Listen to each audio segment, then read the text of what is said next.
Assalamualaikum warahmatullahi wabarakatuh. Innal hamdalillah nahmaduhu ta'ala wa nasta'inuhu wa nastaghfiruh wa na'udzu billahi min shururi anfusina wa min sayyiati a'malina. Man yahdihillahu fala mudilla lahu wa man yudlil fala hadiya lahu. Asyhadu an la ilaha illallah wahdahu la syarika lahu wa asyhadu anna Muhammadan abduhu wa rasuluh. Ya ayyuhalladzina amanu taqullaha haqqa tuqatih wa la tamutunna illa wa antum muslimun. Ya ayyuhan nasu taqu rabbakumul ladzi khalaqakum min nafsin wahidah wa khalaqa minha zawjaha wa batha minhuma rijalan katsiran wa nisaa'a wattaqullaha alladzi tasaaluna bihi wal arham innallaha kana 'alaikum raqiba. Ya ayyuhalladzina amanu taqullaha wa qulu qawlan sadida yuslih lakum a'malakum wa yaghfir lakum dhunubakum wa man yuti'illaha wa rasulahu faqad faza fawzan 'azima. Fa inna asdaqal hadithi kitabullah wa khairal hadyi hadyu Muhammadin sallallahu alaihi wasallam wa syarral umuri muhdatsatuha fa inna kulla muhdatsatin bid'ah wa kulla bid'atin dhalalah wa kulla dhalalatin finnar. Pendengar yang dirahmati Allah Subhanahu wa taala, insyaallah pada hari ini kita akan melanjutkan perkara-perkara yang berkaitan dengan masalah rumah tangga. Dan kebetulan pada kesempatan kali ini kita akan membahas perkara yang memerlukan hati yang bersih, kepala yang dingin, dan menimbangnya dengan sangat adil.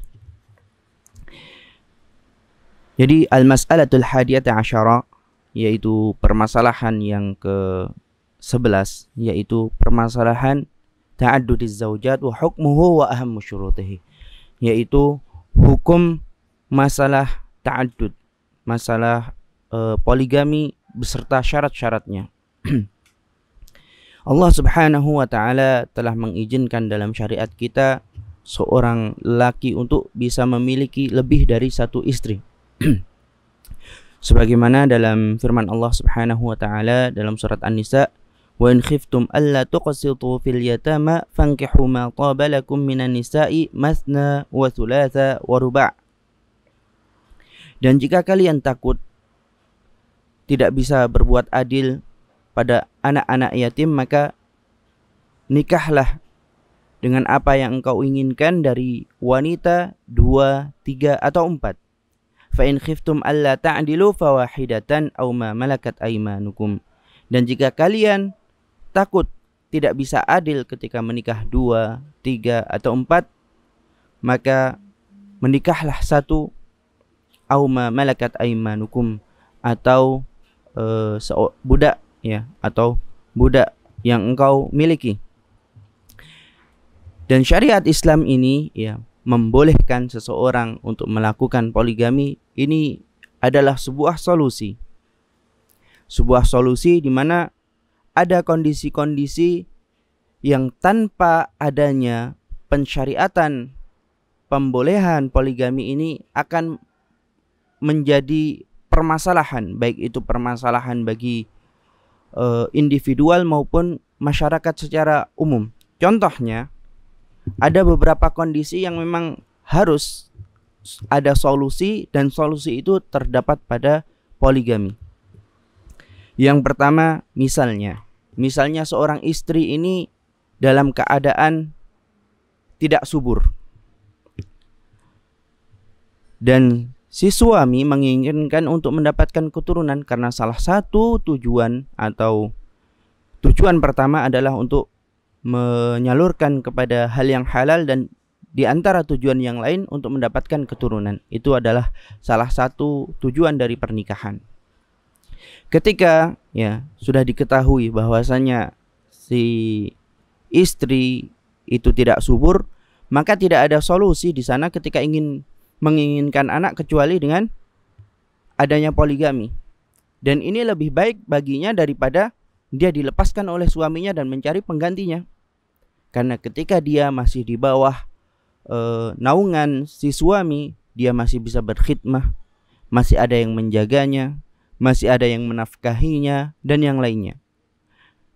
Dibandingkan wanita tersebut dilepas oleh suaminya, maka solusi yang terbaik ketika itu adalah dengan melakukan ta'addud. Dan ini bukan mubarrir, ya, bukan satu-satunya mubarrir, satu-satunya alasan yang bisa diterima. Jadi kalau misalnya tidak seperti ini tidak boleh, tidak, ya. Misalnya istrinya masih bisa bisa melahirkan, maka tidak boleh ta'addud. Bukan, hanya ini adalah salah satu alasan kenapa diperbolehkannya ta'addud. Jadi Islam ini adalah memberikan solusi diantaranya ketika terdapat permasalahan seperti itu. Kemudian yang kedua, misalnya si istri sudah menopause, sedangkan si suami masih menginginkan memiliki keturunan lagi, ingin menambah keturunan lagi. Ya, jalan satu-satunya, ya, adalah dengan diperbolehkannya seseorang untuk berpoligami. Masih sama seperti yang pertama tadi. Dibandingkan dengan dilepas oleh suaminya, maka akan lebih baik jika dia diduakan. Karena apa? Di situ, ya, masih ada perlindungan, masih ada nafkah, kemudian anak-anaknya, ya, anak-anaknya masih membutuhkan seorang ayah. Sehingga, ya, dengan poligami ini adalah sebuah solusi. Kemudian yang ketiga, kita tahu bahwasanya wanita ini bisa ada jadwal yang rutin, ya, jadwal yang rutin tiap bulannya. Yang namanya wanita pasti akan ada masa-masa menstruasi, masa-masa haid, di mana ketika ada haid, seorang laki-laki itu tidak boleh mendatangi istrinya, atau ketika nifas juga tidak boleh mendatangi istrinya. Atau misalnya istrinya sedang sakit yang tidak bisa melayani si suami, poligami bisa menjadi solusi untuk permasalahan tersebut. Daripada si suami lari ke perkara yang haram, maka poligami adalah solusi yang diberikan oleh syariat Islam yang mulia ini. Kemudian perkara yang lain adalah jumlah wanita yang lebih banyak dibandingkan jumlah laki-laki. Makanya Islam di sini memberikan solusi. Ketika jumlah wanita lebih banyak dibandingkan laki-laki, diberikan solusi dengan apa? Dengan seorang lelaki diperbolehkan untuk poligami. Dan di dalam poligami ini terdapat juga tujuan atau sunnah Rasulullah SAW untuk memperbanyak anak. Otomatis dengan istri lebih banyak, insya Allah anaknya akan lebih banyak, seperti itu. Dan Rasulullah SAW berbangga dengan hal tersebut. Ya, ini memang pembahasannya harus kita menimbangnya dengan adil, tanpa menggunakan perasaan yang membuat pandangan kita tidak adil. Dan sebuah tabiat bagi wanita, ya, itu tidak mau atau tidak suka untuk dipoligami. Kita lihat sendiri, bahkan istri Rasulullah SAW ketika Rasulullah SAW ingin menambah, bahkan Aisyah, ya, yang termasuk wanita paling afdol, juga masih cemburu, ya, ketika Rasulullah SAW ingin menikah lagi dengan Ummu Salamah. Aisyah radhiyallahu anha cari-cari tahu siapa sih Ummu Salamah, kok katanya dia itu cantik. Tapi ketika melihat langsung Ummu Salamah, dia mengatakan ternyata apa yang dikatakan itu tidak sebanding dengan kenyataannya. Kenyataannya lebih cantik dibandingkan yang dibicarakannya. Ya, ini menunjukkan ada kecemburuan, ya. Begitulah istri-istri Rasulullah SAW juga cemburu, akan tetapi mereka menempatkan pada posisinya, tidak sampai menolak syariat. Dan di sini ada syubhat yang dilontarkan atau yang sudah tersebar di kalangan masyarakat, yaitu nikah itu atau poligami itu, ya, nikahnya sama janda yang sudah tua dan yang lainnya. Ini adalah syubhat. Islam membolehkan, ya, seseorang menikah bahkan dianjurkan ketika menikah dengan yang masih muda, tidak harus janda. Karena dengan itu akan potensi untuk mendapatkan anak lebih banyak ada di dalamnya. Ada juga syubhat yang mengatakan kita itu sehidup semati. Ya. Ketika sudah menikah satu, ya tidak boleh menikah lagi. Ini adalah syubhat yang aslinya ini adalah pemahaman dari luar Islam. Ya, pemahaman dari luar Islam, dari kalangan orang-orang Nasrani, yang mereka kalau sudah menikah tidak boleh bercerai, tidak boleh menikah lagi sampai mereka meninggal. Nah, ini adalah pemahaman yang tersebar di kalangan kaum muslimin dan mereka meyakininya. Padahal kalau kita lihat ya, di dalam syariat poligami ini, syariat kita, syariat Islam telah memberikan ketentuan-ketentuan yang banyak. Ya, di antaranya ketentuan pembatasan. Pembatasan di mana seorang lelaki hanya boleh mengumpulkan 4 istri. Kalau kita mau tengok ya, sebelum datangnya syariat Islam ini tidak diatur di sana. Sebelum Rasulullah SAW datang, bahkan di antara kaum musyrikin yang masuk Islam ketika itu memiliki istri 10, bahkan lebih dari itu. Makanya ketika di Islam Rasulullah SAW mengatakan talliqhunna wa abqi arba'an. Ceraikanlah istri-istrimu dan sisakan 4. Kemudian kalau kita tengok lagi sebelumnya, nabi-nabi terdahulu, baik Nabi Daud, Nabi Sulaiman, dan para nabi-nabi terdahulu istrinya tidak cuma 1. Atau bahkan kita tidak usah tengok-tengok jauh ya, mbah-mbah kita, nenek moyang kita, kita tahu mereka tidak hanya memiliki 1 istri. Bahkan raja-raja kita, ya raja-raja, bukan raja-raja kita, maksudnya raja-raja di Indonesia ini, mereka memiliki istri lebih dari 1. Makanya ada selir, itu belum yang mereka anggap budak-budak. Ya, bahkan mereka lebih dari 4. Ya, banyak mereka memiliki istri. Nah, Islam mengatur ada batasannya dan mengatur hak-hak mereka. Kita lanjutkan.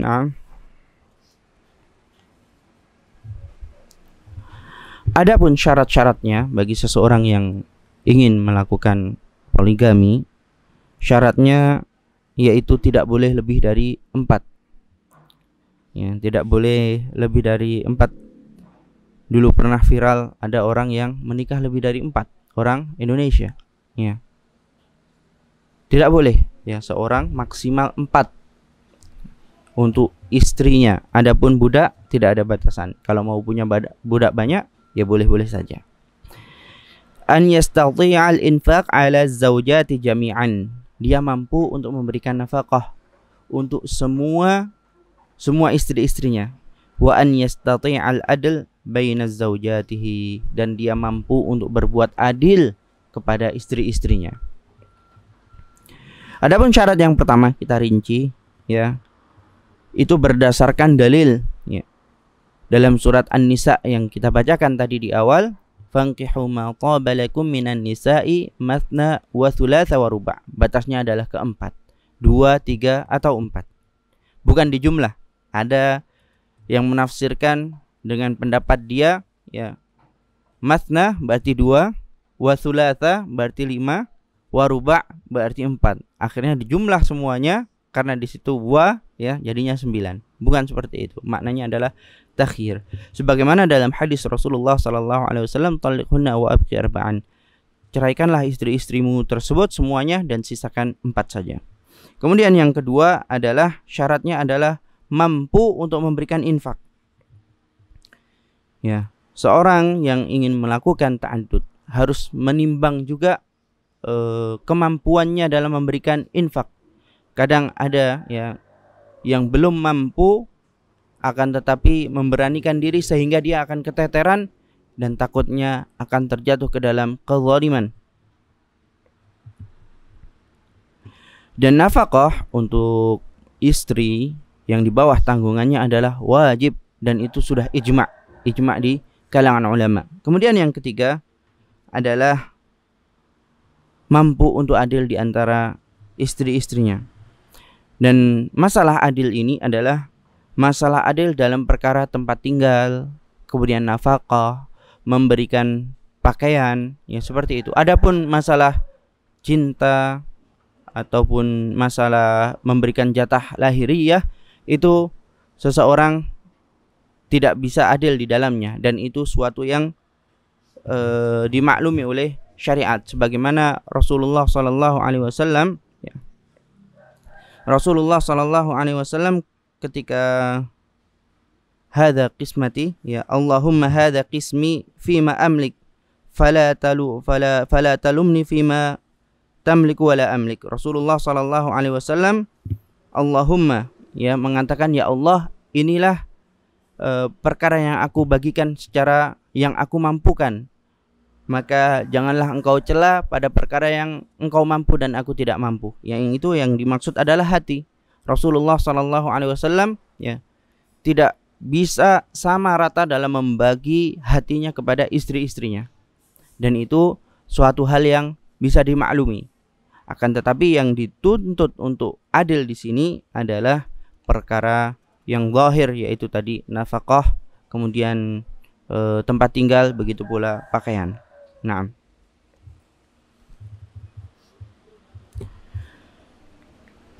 inilah perkara yang berkaitan dengan ta'addud, dan ada di sana ada perkara yang masih berkaitan dengan ta'addud. Apakah boleh ketika seorang memiliki istri lebih dari satu, dia siangnya bermain kepada istri yang tidak mendapatkan jatah? Maka diperbolehkan, ya, karena yang tidak diperbolehkan adalah bermalam kecuali dengan izinnya, ya, dengan izinnya. Seperti misalnya ketika seseorang sakit kemudian bermalam pada istri yang bukan jatahnya, bukan bagiannya, maka dia harus meminta izin, sebagaimana ketika Rasulullah sallallahu alaihi wasallam sakit di akhir hayatnya, beliau tinggal di rumahnya Aisyah, dan itu diizinkan oleh istri-istrinya yang lain. Nah, inilah perkara berkaitan dengan ta'addud, dan dari muhadharahnya Syekh, alhamdulillah kita telah menyelesaikannya. Akan tetapi kita akan menambah, ya, beberapa hal yang perlu kita bahas berkaitan dengan permasalahan rumah tangga. Dan di sini saya akan menambahkan permasalahan, yaitu bagaimana sih sifat seorang wanita atau seorang istri seharusnya itu seperti apa.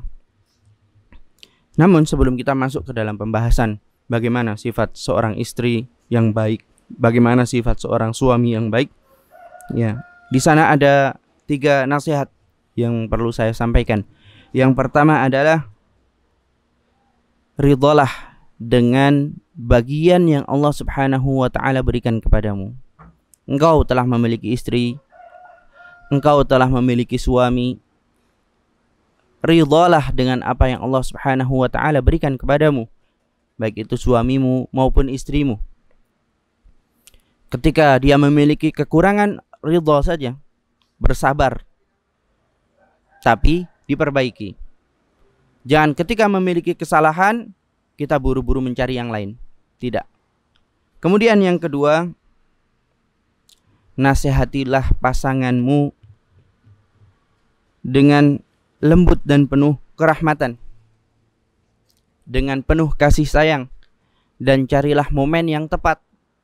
Karena nasihat itu akan lebih mudah masuk ketika ada momen yang tepat. Kalau momennya tidak tepat, justru yang ada akan menjadi ikhtilaf, akan menjadi perselisihan antara suami dan istri. Misalnya suaminya bersalah, kemudian tahu mendapati kesalahan suaminya, sedangkan suaminya lagi keluar, ya, di luar lagi bekerja, baru sampai rumah, masuk rumah, langsung diomongin, kamu tuh gini, kamu nggak boleh ini, kamu kayak gini, kayak gini, kayak gini. Yang ada apa? Emosi. Kenapa? Suami ketika itu dalam keadaan capek, baru kerja, baru masuk, bahkan mungkin belum lepas baju, belum lepas sepatu, belum minum, baru dari luar capek, haus, ya. Yang ada justru akan terjadi perselisihan. Carilah momen yang tepat untuk menasihati pasangan kita. Kemudian yang ketiga, Ini hal yang penting untuk memperbaiki pasangan kita. Gandenglah tangannya, ajak ke majelis ilmu. Ini yang terpenting. Dengan kita datang ke majelis ilmu bersama dengan pasangan kita, dua-duanya tahu tentang mana yang benar, mana yang salah. Ketika sudah saling tahu, nanti saling menasihati, saling mengingatkan, karena keduanya sudah tahu. Tinggal nanti saling mengingatkan, bukankah ini nggak boleh, bukankah itu nggak boleh, bukankah kita seharusnya begini, bukankah seharusnya begitu. Jadi ini penting, majelis ilmu. Nah, selanjutnya kita akan masuk kepada pembahasan sifat seorang istri, ya, atau bagaimana sih seharusnya seorang istri yang pantas untuk seorang muslim. Yang pertama adalah dia muslimah, ya, muslimah. Jadi bagi seseorang yang belum menikah, alangkah baiknya atau seharusnya dia memilih pasangan yang muslimah, karena Allah Subhanahu wa taala berfirman, wala tankihul musyrikati hatta yu'min, dan janganlah kalian menikahi wanita musyrikah yang musyrik sampai dia beriman. Wala amatun mu'minatun khairun min musyrikati walau a'jabatkum, dan budak yang mukminah itu lebih baik dibandingkan wanita yang musyrikah yang melakukan kesyirikan atau bukan dari Islam, walau a'jabatkum, walaupun kalian itu takjub dengannya, mungkin kecantikannya, kecerdasannya, dan yang lainnya, akan tetapi tidak berharga jika dia bukanlah wanita yang mukminah. Bahkan di antara kaum muslimin masih banyak wanita-wanita yang masih melakukan kesyirikan. Bagi wanita yang mengaku dia adalah muslimah, ya, sudah seharusnya dia untuk menjauhi perbuatan-perbuatan syirik. Bagaimana seorang tahu kalau itu perbuatan syirik? Ya dengan tadi nasihat yang ketiga tadi, yaitu datanglah ke majelis ilmu, belajarlah tentang akidah, belajarlah tentang tauhid.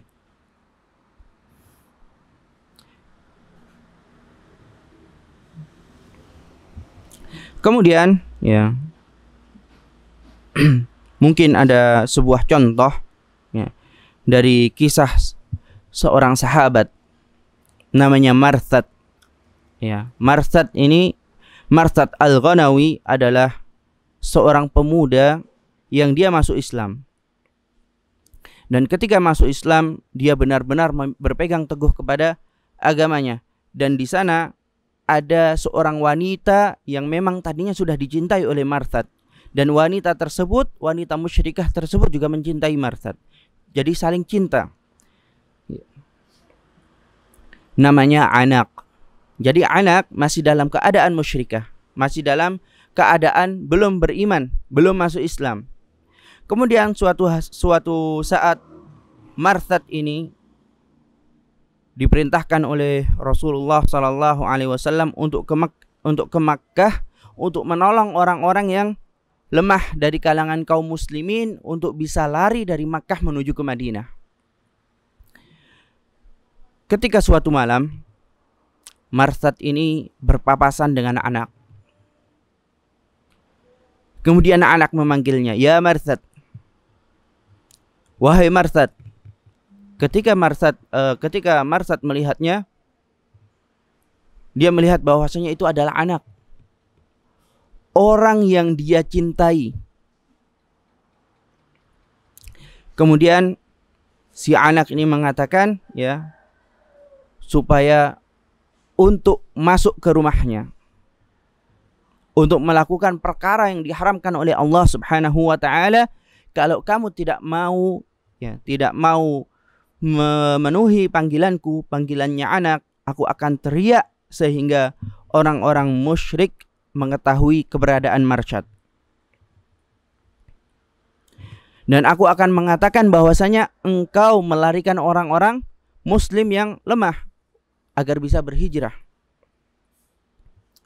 Kemudian falahiqathu majmu'atun minal musyrikin fama adrakuh. Tapi ya, Marthad mengatakan tetap tidak berpegang teguh kepada kepada agamanya dan tidak mau mengikuti seruan dari anak, tidak mau masuk ke rumahnya. Akhirnya dia lari karena si anak ini teriak sehingga kaum musyrikin tahu dan mengejar si Marsad. Ini. Setelah itu fadhahaba ila Nabi sallallahu alaihi wasallam wa dzakara lahu al-amr. Maka Marsad datang ke Rasulullah sallallahu alaihi wasallam sesampainya di Madinah, kemudian menceritakan apa yang terjadi. Maka Rasulullah sallallahu alaihi wasallam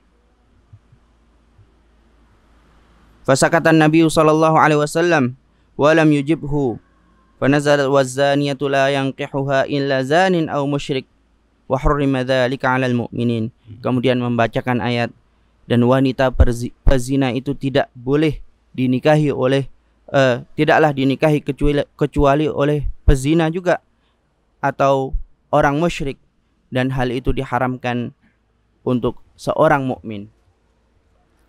Kemudian itulah sifat yang pertama. Yang pertama, haruslah seorang yang menjadi seorang yang muslimah, atau ketika seorang lelaki ingin memilih istri, milihlah wanita yang muslimah, yang baik agamanya, yang baik akidahnya. Kemudian yang kedua adalah salah, yaitu wanita yang salihah. Rasulullah sallallahu alaihi wasallam bersabda, tunkahul mar'atu lil arba' limaliha wali jamaliha wali hasabiha wali diniha fadfar bidzatid din. Fadfar bidzatid din, maka pilihlah wanita yang memiliki agama. Taribat yadak, ya. Celaka untukmu kalau tidak memilih hal itu. Dan Rasulullah sallallahu alaihi wasallam dalam hadis yang diriwayatkan oleh Imam Tirmidzi, ad-dunya kulluha mata' wa khairu mata'id dunya al-mar'atu salihah. Dunia ini semuanya adalah perhiasan, dan perhiasan yang paling indah, yang paling bagus adalah wanita yang salihah. Jadi bagi seorang lelaki yang ingin memilih istri, pilihlah perhiasan yang terindah, yaitu wanita yang salihah. Dan bagi muslimah, jadilah wanita yang salihah sehingga menjadi sebaik-baik perhiasan dunia. Kenapa seorang lelaki harus memilih wanita yang salihah? Atau seorang wanita muslimah harus menjadi wanita yang salihah? Sebagaimana dalam hadis Ibnu Majah, mastafadal mu'min ba'da taqwallahi khairan min zaujatin salihah. Tidak ada faidah, ya, setelah ketakwaan kepada Allah Subhanahu wa taala yang lebih besar bagi seorang mukmin dibandingkan dengan wanita yang salihah. In amaraha ata'athu, ketika suami tersebut memerintahkannya, dia akan taat kepada suaminya. Wa in nadhara ilaiha sarrathu, dan jika melihat kepada istrinya itu akan membuatnya bahagia. Wa in ghaba anha nasahathu fi nafsiha wa maliha, kalau dia meninggalkannya maka dia akan menjaga dirinya dan hartanya. Ini pentingnya wanita yang salihah. Ketika wanita tidak salihah, seorang suami pergi keluar rumah atau mungkin keluar kota, wanita tersebut tidak bisa menjaga dirinya. Tidak bisa menjaga dirinya dan hartanya. Mungkin menghabiskan hartanya ke dalam perkara-perkara yang tidak diridhai oleh suaminya. Atau bahkan dia berbuat keburukan di belakang suaminya. Wal'iyadzubillah. Sudah sangat banyak kejadian seperti itu. Mungkin ialah dia wanita yang cantik, tapi tidak memiliki agama. Bukan wanita yang salihah. Ketika ditinggal, justru yang ada ketidaktenangan dari si suami. Kemudian yang ketiga adalah wa'yun, yaitu wanita yang cerdas, ya, atau memiliki perhatian dan bisa berpikir. Kenapa ya? Atau mungkin sebatas apa sih? Sebatas apa kita harus memilih wanita yang cerdas ya? Yaitu seorang wanita bisa berpikir, bisa mengerti ya kebutuhan dari kebutuhan pokok. Misalnya ya, misalnya pagi itu harus ngapain, ketika suami tidak ada itu harus ngapain. Itu harus ada di dalam sifat wanita yang akan dipilih oleh seseorang untuk dijadikan istri. Atau seorang wanita harusnya memiliki itu. Bukan misalnya mungkin wanitanya Masya Allah cantik, tapi dia tidak mengerti perkara-perkara yang harus dia lakukan. Pagi-pagi suaminya berangkat kerja ya, dia apa? Masih di kasur sampai jam 9. Dia tidak mengerti harusnya dia menyiapkan untuk suaminya, menyiapkan sarapan. Mungkin 1-2 kali kalau perlakuan tersebut masih diwajari. Tapi kalau setiap hari seperti itu, ya, suami lama-lama akan suntuk, lama-lama akan bosan. Atau mungkin bahkan seorang istri, ya, ketika dikatakan aku pengen kerja ini, pengen sarapan, udah sana beli aja di samping tuh ada nasi jinggo. Terus kalau tiap hari seperti itu, ya, nanti makin suntuk. Ya kecuali memang sudah sepakat pagi kita nggak usah masak aja, kita beli aja. Tapi kalau memang tidak ada kesepakatan seperti itu, tiap hari udah aku pengen sarapan, udah tuh di kulkas tinggal makan. Ya udah siap itu mie instan, ya disiapkan mie instan, suruh bikin sendiri. Nanti lama-lama ya akan menyebabkan permasalahan. Jadi wanita harus kita menjadi wanita yang mengerti, ya cerdas di sini dalam artian mengerti kebutuhan yang harus atau perkara-perkara yang harus dia lakukan. Kalau seorang ingin menikah, bagaimana tahu kalau ketika seorang lelaki ingin memilih seorang wanita, bagaimana mengetahui kalau wanita tersebut akalnya jalan, ya, bisa mengerti, bisa paham, memiliki kecerdasan. Hal itu bisa ketika seseorang khitbah atau ketika seseorang nazar, kemudian di situ ada bapaknya, ada ibunya, kemudian diajak ngobrol. Cobalah tanya perkara-perkara apakah nyambung atau tidak ketika ngobrol, ya. Maksudnya nyambung di sini ketika ditanya sesuatu jawabannya sesuai yang ditanyakan, bukan justru jawabannya lari ke sana, lari ke sini. Walaupun harusnya adalah seorang wanita ini memiliki sifat yang berikutnya, yaitu sifat malu.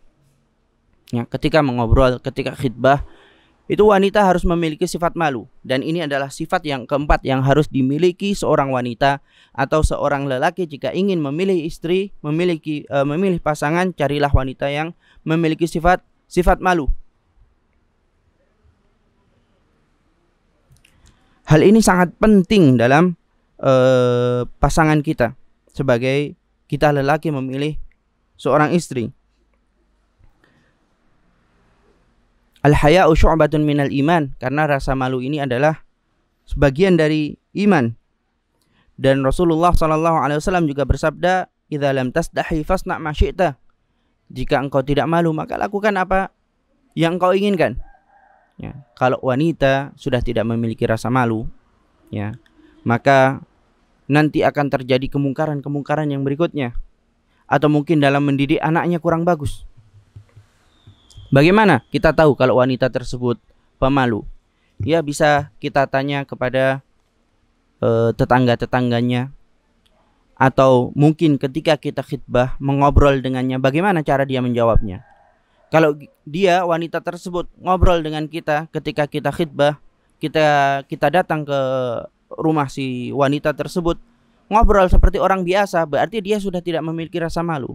Karena dengan orang yang tidak dikenalnya, ya, dia berbicara seperti berbicara kepada saudaranya atau berbicara seperti pada temannya.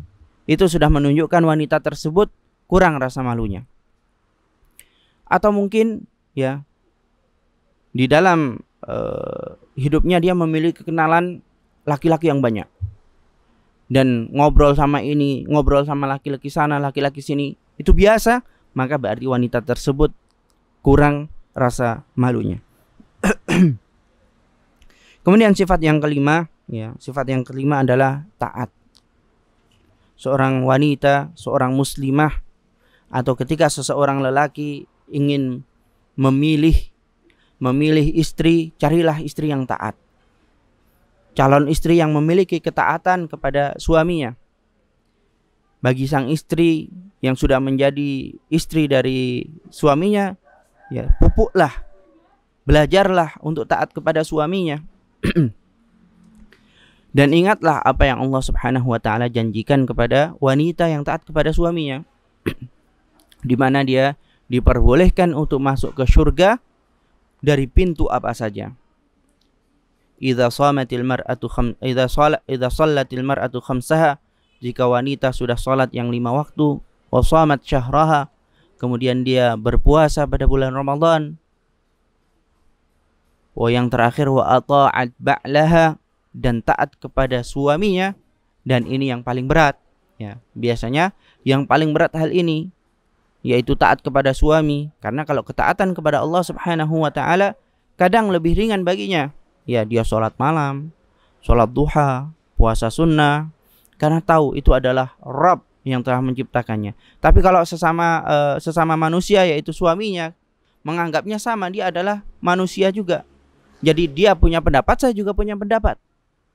Ketika diperintahkan, saya juga punya keinginan yang lain. Jadi kadang agak berat. Tapi ingat, ya, sebagai wanita muslimah yang salihah, mentaati suami adalah perkara yang sangat penting, walaupun itu berat. Walaupun itu berat, karena Allah Subhanahu wa taala menyediakan baginya surga di sisinya. Kemudian, ya, bagi seseorang yang ingin menikah, bagaimana mengetahui kalau sang wanita yang ingin diambilnya itu adalah wanita yang taat, atau nanti kalau menjadi seorang istri akan menjadi istri yang taat kepada suaminya. Hal itu bisa dilihat dari kehidupan rumahnya, ya, bisa dilihat dari ibunya, bisa dilihat dari sikap saudarinya kepada suaminya, sikap ibunya kepada bapaknya.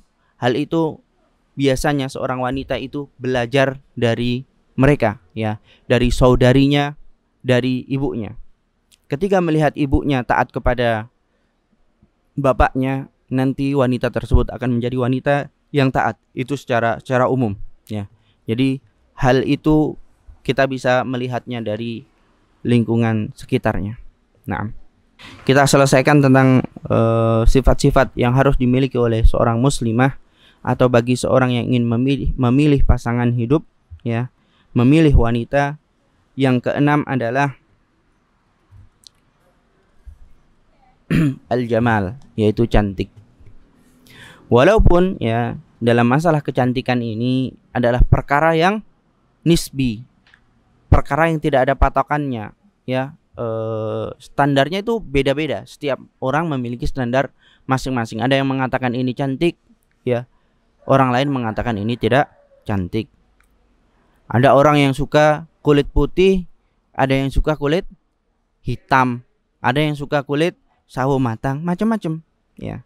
Makanya cantik itu sesuai dengan seleranya masing-masing. Dan ini perkara yang diakui oleh syariat, bahwasanya ini adalah termasuk perkara yang diperhitungkan dalam syariat kita. Sebagaimana hadis Rasulullah SAW, tungkahul mar'atu lir-arba'. Wanita itu dinikahi karena 4, salah satunya li jamaliha, karena kecantikannya. Dan Rasulullah SAW memerintahkan kepada salah seorang sahabat ketika beliau mengkabarkan kalau dia telah nikah, ya, atau akan menikah, anadharta ilaiha, apakah engkau sudah melihatnya, sudah melihat wanita yang akan diambil istri? Karena Rasulullah SAW mengatakan dengan engkau melihatnya itu akan bisa melanggengkan pernikahanmu, karena cocok atau tidak, ya, cocok atau tidak. Kalau dia tidak cocok, ya, lebih baik mencari yang lainnya. Akan tetapi, ya, ada perkara yang penting dalam permasalahan kecantikan ini. Ada 3 perkara yang harus dibuat catatan ketika memilih wanita yang cantik. Yang pertama adalah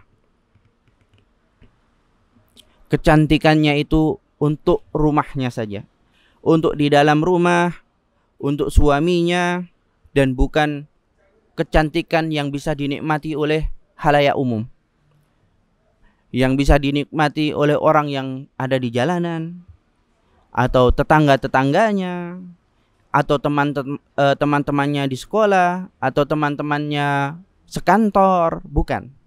Akan tetapi dia menjaga kecantikannya untuk rumah saja, untuk suaminya saja. Ya.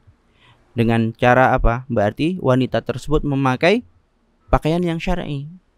Bukan keluar rumah dengan sudah bersolek, kemudian memakai pakaian yang memperlihatkan kecantikannya.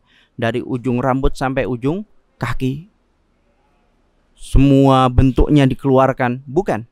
Ya. Itu catatan yang pertama, yaitu kecantikannya untuk suaminya dan untuk di dalam rumah saja. Yang kedua, yaitu seorang wanita yang tidak terfitnah dengan kecantikannya.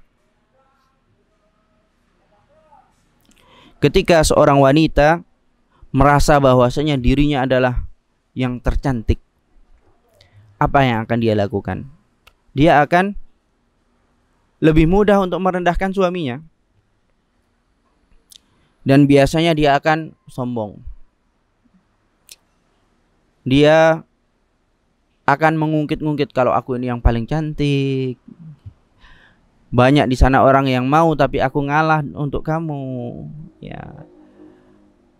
Jadi kamu tuh beruntung mendapatkanku dan yang lainnya. An yakuna jamalaha mahfudhan bidiniha. Yang ketiga adalah kecantikannya itu dipagari atau dilindungi, disertai dengan agama yang baik.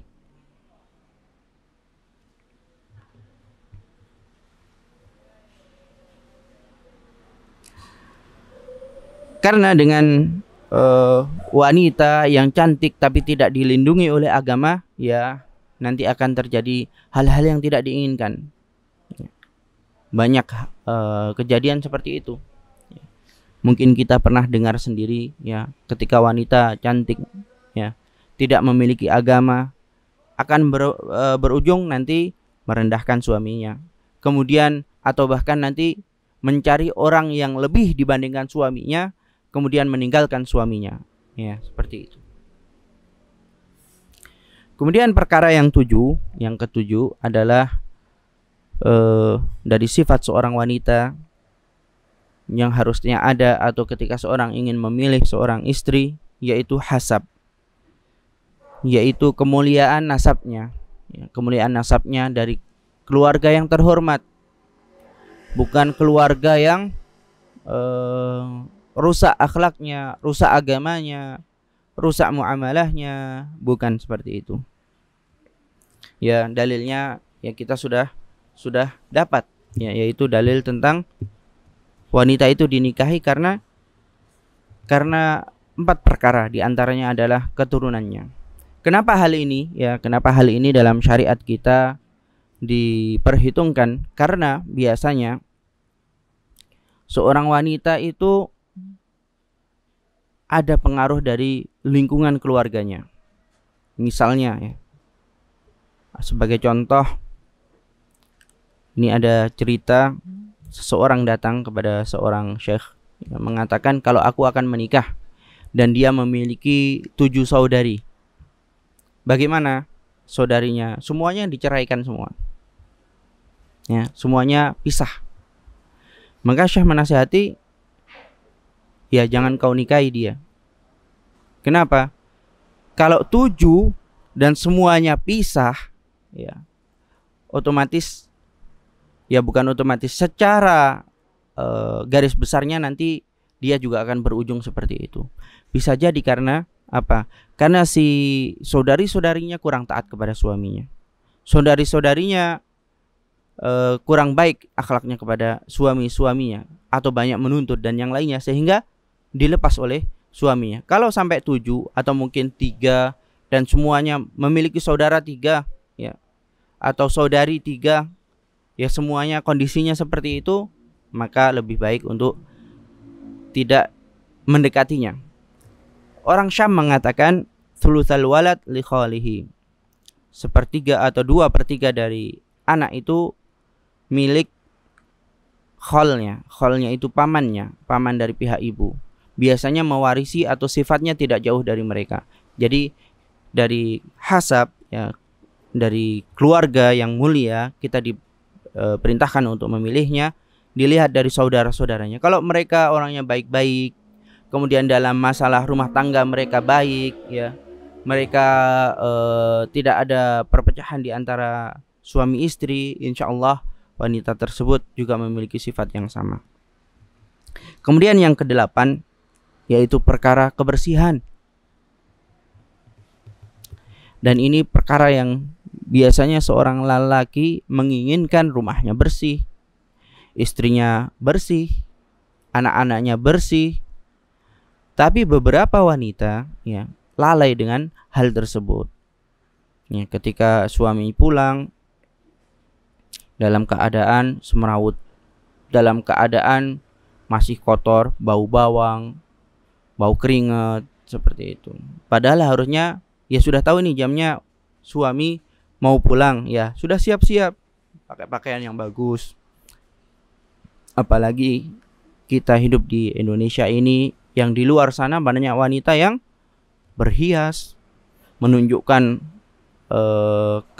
kecantikannya, dan ketika sampai rumah ya yang dilihat istrinya masih pakai pakaian yang semrawut, kemudian mungkin bau bawang, mungkin rumahnya berantakan, mungkin anaknya nggak keurus dan yang lainnya.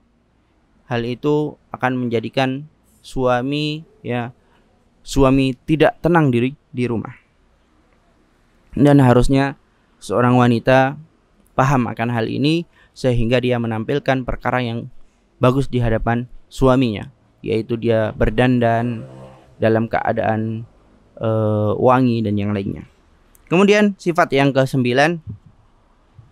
alla takuna qaribata qarab, yaitu hendaknya menikah itu sebaiknya bukan dari orang yang dekat ya, kecuali kalau ya orang yang dekat tersebut memang wanita yang benar-benar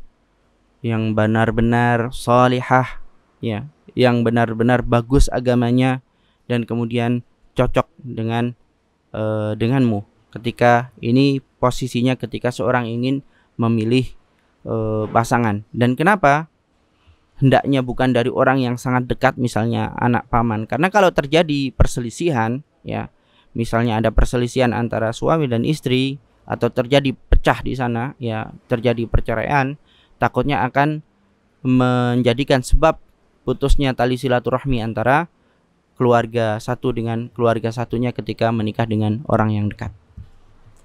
Yang ke-10 adalah cinta.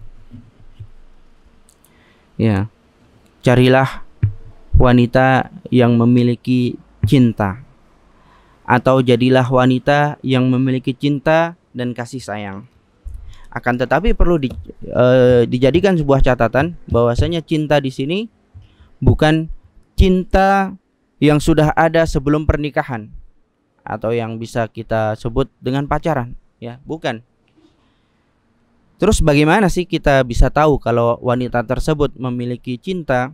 Ya kita bisa lihat dari keluarganya. Bisa lihat bagaimana kondisi ibunya kepada bapaknya, bisa dilihat kondisi saudarinya kepada suaminya.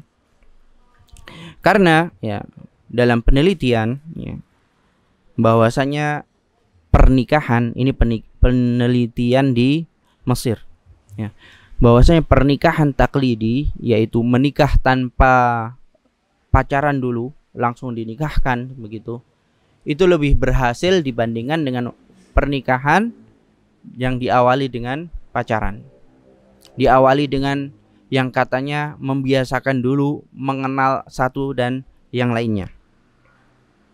Dan Allah Subhanahu wa taala yang berfirman, wa min ayatihi an khalaqa lakum min anfusikum azwajan litaskunu ilaiha. Dan termasuk dari tanda-tanda kebesaran Allah Subhanahu wa taala, an khalaqa lakum, yang Dia menciptakan untuk kalian dari diri kalian istri-istri kalian, litaskunu ilaiha, agar kalian tenang ya, bersandar kepadanya, tenang di sisinya atau bersandar kepadanya. Wa ja'ala bainakum mawaddah wa rahmah, dan kemudian ya menjadikan di antara kalian mawaddah dan rahmah. Di sini didahulukan menikah dulu. Setelah itu baru wa ja'ala bainakum mawaddah wa rahmah. Walaupun di sini wa ini maknanya tidak harus setelah, tapi dari segi isyar, dari segi di situ ada seperti apa ya bahasanya, isyarat. Di sini ada isyarat bahwasanya mawaddah dan rahmah itu terjadi setelah seseorang menikah. Walaupun ketika menikah ya belum ada rasa cinta tersebut ya. Kalau memang wanita tersebut dilihat dari keluarganya penyayang, insya Allah setelah menikah dia akan memiliki rasa cinta tersebut. Dan beda antara al-hub, cinta, dan mawaddah ya. Kalau hub, cinta yang ada hub ya, itu adalah kondisi yang ada di dalam hati seseorang. Kalau mawaddah adalah halah sulukiyah, yaitu kondisi yang dilakukan. Jadi aplikasi yang ada di dalam tindak tanduknya, itu mawaddah. Karena kadang seseorang menikah, dinikahkan tanpa pacaran, belum ada rasa cinta, tapi karena dia masih memiliki mawaddah ya, ketika sakit yang merawat siapa? Pasangannya. Ya, itulah mawaddah. Nanti dengan berjalannya waktu akan tumbuhlah rasa cinta. Karena kalau cuma mengatakan cinta, aku cinta ya, kita bisa lihat di antara anak-anak ada yang sama orang tuanya galak ya, bahkan tidak menghormatinya, tapi kalau ditanya kamu cinta sama orang tuamu? Cinta. Berbeda dengan orang yang memiliki cinta dan mawaddah, sama orang tuanya hormat, berbuat baik kepada orang tuanya ya, itu berbeda halnya. Nah, dan dari paparan tadi kita bisa ya simpulkan ada 10 sifat yang harus dimiliki seorang wanita, atau yang ketika seorang ingin memilih istri, pertimbangkanlah 10 perkara tadi.